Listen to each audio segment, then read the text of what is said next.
Hello, Sophia here. I just wanted to do a quick video as kind of an update on my transition. I am basically still waiting. I put in my papers 5.5 months ago for my surgery, which I was supposed to know in 2 to 3 weeks, and I still haven't gotten word. My clinic has gotten hold of OHIP again, and there's not just me, there's a few other people as well who are being stiffed by the government, and it's looking like I may have to move to another province to finish this transition. Because here I'm half transitioned. I can't get my fucking surgery and it's pissing me off. But I'm going to do this no matter what. And either way, I'm still the happiest I've ever been in my life. I've never ever felt this good about my life and me and where I'm going. And I lived so many decades under posing as someone else, okay? And it was bothering me. It got so bad. I was irritable with everybody, people I loved and people I didn't. And it's not a good feeling to be a miserable person and to live with that in your heart, to know that you're not able to be who you are. You have to hide who you are because society's not okay with it. And that's kind of where I'm at right now. So I'm going to do whatever I have to do. I'm not gonna be pushed aside by any fucking OHIP or anyone else. I'm gonna have this surgery. So but it's important that people know that these things happen. We were promised surgery, we were half transitioned, and now got breasts and everything, and they're saying no surgery. So, well, they're not saying that. They're not saying anything, and I guess that's the worst part, is the not knowing. At least if they come out and say no surgery, I could fight it, right? But they haven't even come out and said that. They haven't answered me. And so I'm going to keep pushing. I'm going to go to my MPP's office, and I'm going to lay it into them too, because this is wrong. It's like halfway through your dentist appointment, your dentist just gets up and walks out. Okay, I'm out of here. You're half done, right? So it'd be the same fucking thing. So, I'm going to fight this. I'm not worried about it. But, if it comes down to it, I can get a GoFundMe account or whatever. I'll do whatever I have to do. But I don't think I'm going to have to come to that. I will get my surgery. There are provinces who are doing surgeries, so it's just a matter of getting there and getting in and getting my surgery. So that's good news. And I'm sharing a lot more with my daughters now, and they seem to.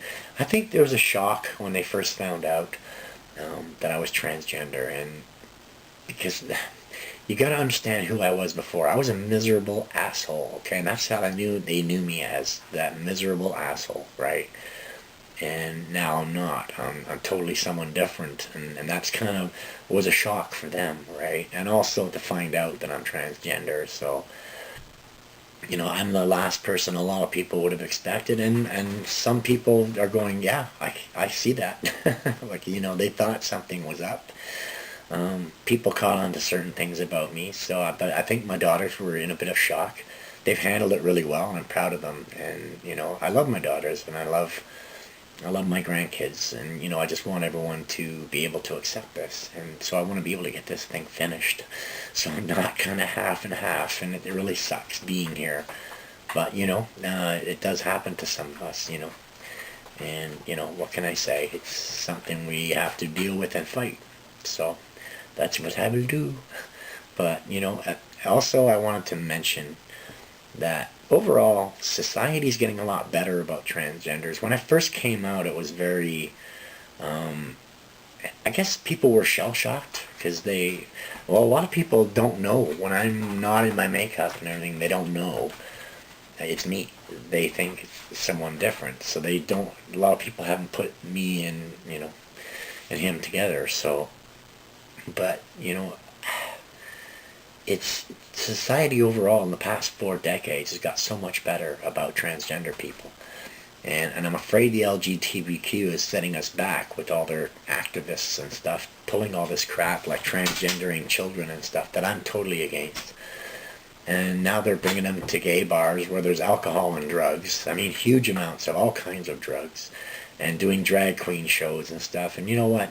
If you're going to bring children to drag queen shows, bring them to places where there's no alcohol and no drugs. And, if anything, keep them away from that atmosphere. They're children. They should be able to be children. They shouldn't even be drag queens and stuff.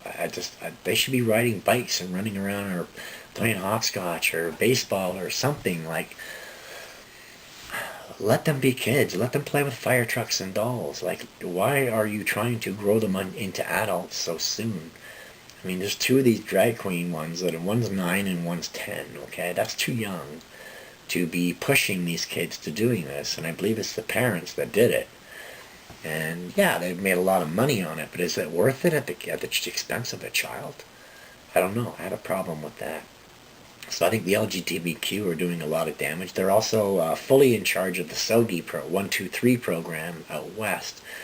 And I believe it's Alberta and BC, but I know BC for sure. And I know other transgenders who are fighting this as well.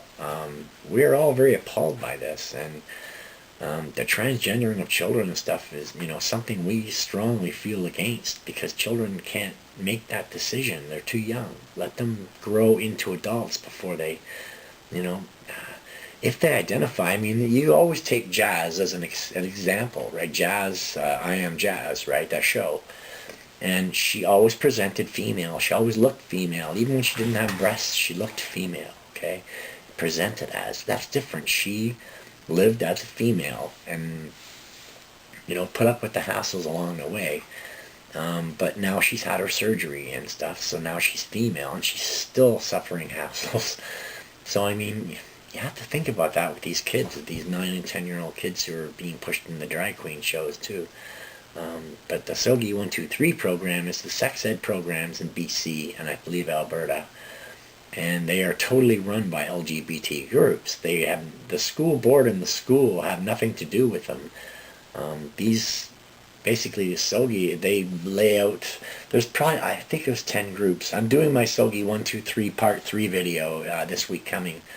There's like 8 to 10 different LGBTQ groups who are forming the curriculum for this sex ed program. And what I'm worried about is if you get pedophilic teachers being able to make up their own curriculum from the main curriculum that's given by the LGBTQ, not only is it going way overboard, but they could actually use that to introduce pedophilia to children. And I'm disgusted by that, and I want to stop that. That's why I'm doing the videos that I'm doing. I have 1 and 2 posted on this channel. But, I just wanted everyone to know, as a transgender person, I'm against all that. I'm totally, totally against it. And if they're going to express themselves as trans, let them. But, don't let them get puberty blockers and other HRT drugs and stuff, because they're too young. They need puberty. They need to go through puberty to understand who they are. Physically, emotionally, sexually, everything. Puberty decides everything, and it's so important. And a lot of people are giving puberty blockers to kids, and I'm really against that, because those kids could decide maybe they're not transgender once they've been through puberty, right? And at the point of puberty, they can decide for themselves what they are, because they'll be old enough to at least say, okay, well, I'm transgender, or I'm gay, or I'm, whatever. And I'm okay with the acceptance of all these of the different groups in schools. I mean, we all need to know who each other are. And if I, as a child, had been introduced to, that it's okay if you're gay, or it's okay if you're trans, or whatever, I wouldn't have been in such a bad spot, because I was born in the 60s. There was only 2 genders, there was blue skies, and there wasn't unicorns and shit flying around. It was very common sense era, okay? And back then, you couldn't even mention the word homosexual, or you were dirty and you were chastised by all of society, really. Gays were really looked down on. And now they're introducing them to kids, which is good. The kids need to know that there could be, 2 father families or 2 mother families and stuff, basically considered nuclear families and stuff. Families of the future, and kids need to know that, so it's not such an awkward thing when they go to their friend's house and they see 2 dads or 2 moms, right? And so for that it's good. Tolerance and acceptance is good, but dragging them into being these things or making them believe they are these things to give them drugs is wrong, and I'm against it, and I want to stop it. So please help. spread it around. I'm going to put some links below. I'm going to find some links to put below, but kids should not be transgendering, and kids should not be hanging out with Michael Allig and stuff. And this Desmond kid, his name is, I'm gonna put a little video, a link down below. He's called Desmond the Amazing, but there's a video with him and Michael Allig and some other guy. And the kid looks stoned out of his mind, and behind him is a picture that says Rufinol on it, which is roofies, the date rape drug, right? The kid just seemed really drugged out to me, and I really want to get a petition going to get him taken away from his parents, because they are encouraging all this. And if this kid is drugged, he should be drug tested. They should be testing his hair follicles for what drugs he's been doing, because this is so wrong, okay? You can tell the kid's totally stoned out of his mind, and I'm against all this stuff. I just think common sense has gone out the window, and they're just taking everything to the extremes, and I want to stop that. So please help me to spread the information, spread this link about Desmond the Amazing, and show the world that what's going on with these kids, and the perverted things that they're being dragged into. They're children. They need to be children. They need to play. Okay. So that's all I'm saying, and I want to thank all my subscribers, all my new subscribers and my viewers. You guys are all awesome. You make this channel what it is, and I'll chat with you soon. Bye.